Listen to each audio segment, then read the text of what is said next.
Hey guys, today we are building a $500 gaming PC that you can build right now in January 2026. Let's get into it. So the budget we're working with is actually a little over $500, so I lied with the title. Now, you can definitely go for alternatives. So for example, I chose this ARGB CPU cooler for aesthetics, but if you don't really care about aesthetics, then you can definitely go for a cheaper option, such as the stock AMD CPU cooler that it came with, or any CPU cooler that is compatible with the AM4 socket, which doesn't have RGB. And for the motherboard, you can also go cheaper if you go with the AliExpress route, although I wouldn't recommend this because of the caveat it brings, which are related to reliability and upgradability.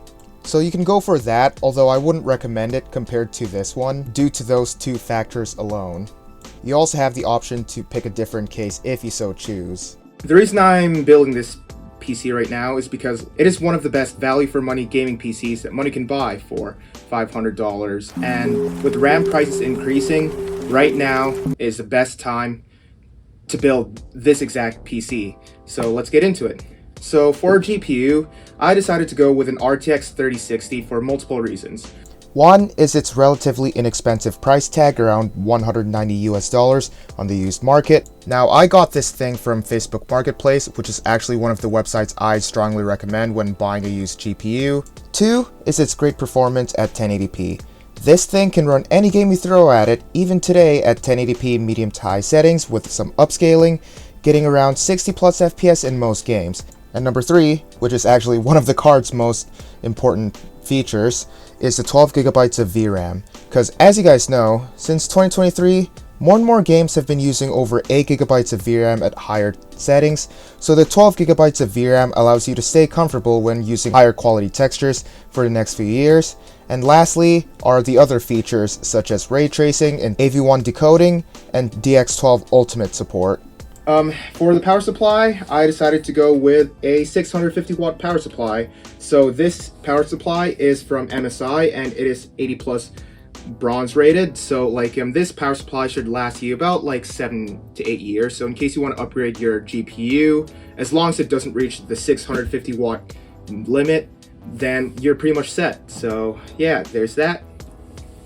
For RAM, which I know this feels illegal, guys, but I got this RAM kit for $40. So you're wondering, Lance, how did you get this RAM kit for so cheap these days? Well, you have to go searching. Guys, if you really want to buy RAM, don't go on Amazon. Don't buy brand new right now. I know you won't have warranty, but trust me, if you really want RAM for cheap, go on Facebook Marketplace, because they still don't know about the Ramageddon, or go on eBay and find one for the same price that I got here, if they're still available. Inside here, we're gonna have a Ryzen 5 3600 CPU, which I'll show you later inside this motherboard box.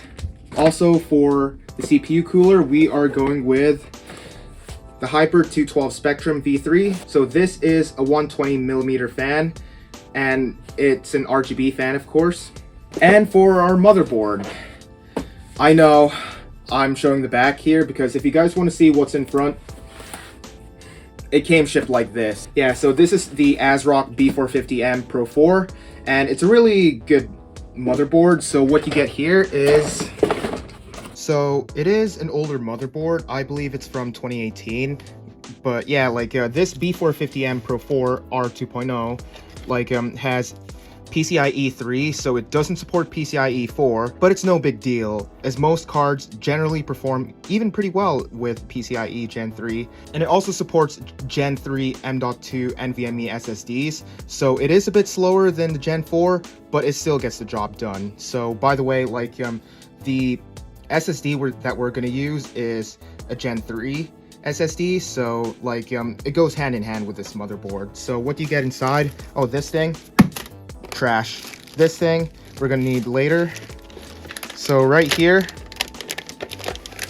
we take it out of the anti-static bag. This is what we pretty much get. Yeah, pretty nice. So you get lots of USB 3.0 ports. And now for the SSD. So I picked this up for 92 Canadian dollars, which goes to around 67 US dollars. Oh my gosh, 6-7 jokes are incoming.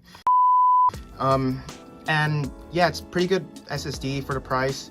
Can't go wrong with it. I know SSD prices are expensive, but if you can find one either new or used, definitely go for the one that's like very reliable, but be sure to be careful when shopping in the used market.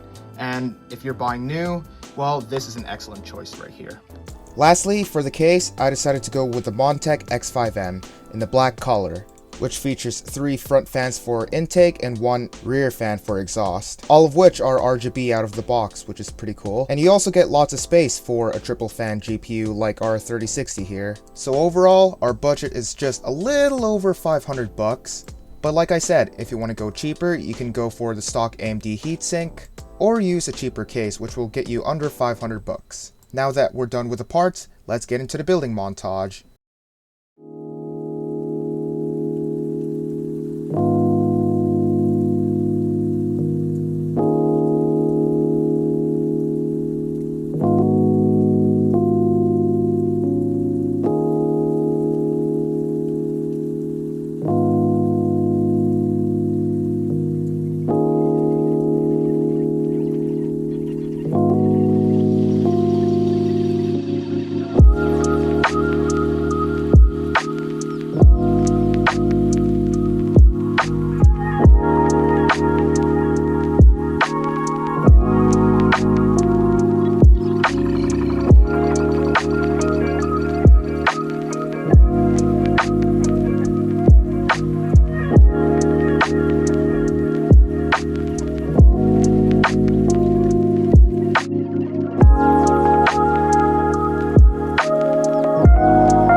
Alright guys, so the first game we're testing is Black Myth Wukong. So this is at high settings, so with DLSS quality enabled. Now, at high settings, the game looks pretty good, and we're getting like around 60 FPS. So yes, like I said, there will be drops here and there, but overall you're gonna have a great experience in this game. So the next game we're gonna be testing is Alan Wake 2. So this is one of the most demanding games out there. We're running at 1080p with DLSS quality, and we're using the medium settings preset with no ray tracing because for a mid-range PC like this, you definitely don't need ray tracing unless you really have to. I mean, you can run ray tracing, but like I'd recommend switching it off. And over here, like we're actually getting a pretty stable frame rate, right around the 50s. So like this is actually the most demanding area of the game. If you know Chris from Zedworms Gaming, this area like tends to stress the GPU the most, and as you can see, the Ryzen 5 3600 is definitely not bottlenecking the GPU, and the lowest we've seen is around 45 FPS. So again, not the greatest system in the world, but for 500 bucks, this is actually pretty decent performance for what you're getting. And yeah, like the 12 gigabytes of VRAM will definitely come in handy, because if we went with an 8 gigabyte GPU like an RTX 2070 Super or an RX 5700 XT, we'd see like lower frame rates, because as you can see right now, it's creeping up to 8192 megabytes. So yeah, like since this is the most demanding area, like in other areas you can definitely expect over 60 FPS, I haven't gotten much into the game. Like, I'm definitely distracted by benchmarking, so I never really had time to play video games because, you know, it's what university does. But yeah, like, performance is pretty stable. Definitely no stuttering from what I can observe. Our GPU temperatures are pretty stable, around 60 degrees, and so are our CPU temperatures. So the CPU cooler is definitely doing a good job. So overall, pretty good performance, and now let's get into the conclusions. All right, so, well, those were pretty decent results, eh? So overall, for 500 bucks, I think we scored a pretty decent deal. So like the RTX 3060 is definitely a great card, like for the next 2 or 3 years.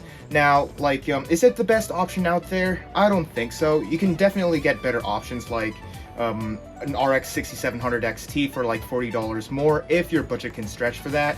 And also, with buying an RTX 3060 used, you're gonna have to look deep into the used market. So if you can find it for around 260 Canadian dollars, the RTX 3060 is definitely a great deal. It has 12 gigabytes of VRAM, ray tracing support. Now, what are my gripes with this PC? First is the case fan. Listen to this. It's actually pretty loud. According to Montech, they all run at a fixed speed, so there's literally no way to control them unless you just replace the case fans, because it's soldered onto like a little controller where you can cycle through different colors, and it looks beautiful, don't get me wrong. But that leads me to another gripe, which is the CPU fan. The CPU fan is ARGB, while the case fans are RGB. So basically, if you want to sync the color of the CPU cooler with the case fans, you're pretty much out of luck. We literally had to install software to control the color of the CPU fan. That is the Polychrome Sync software, and if you click on addressable RGB LED, like you can cycle through different options. Would I recommend copying this PC? For the most part, I would. There are definitely better options you can go for, like especially with the CPU cooler. For 500 bucks, I think we scored a pretty solid deal. Now, if you want to upgrade later, you can definitely do so. That's the best part about this PC. You get upgradability, great performance for the price, and a beautiful aesthetic. Anyways, that does it for this video. If you really enjoyed this video, please hit that like button and subscribe to my channel. And if you have any questions or concerns, please let me know in the comment section and I'll be happy to answer. And until next time, I'll see you then.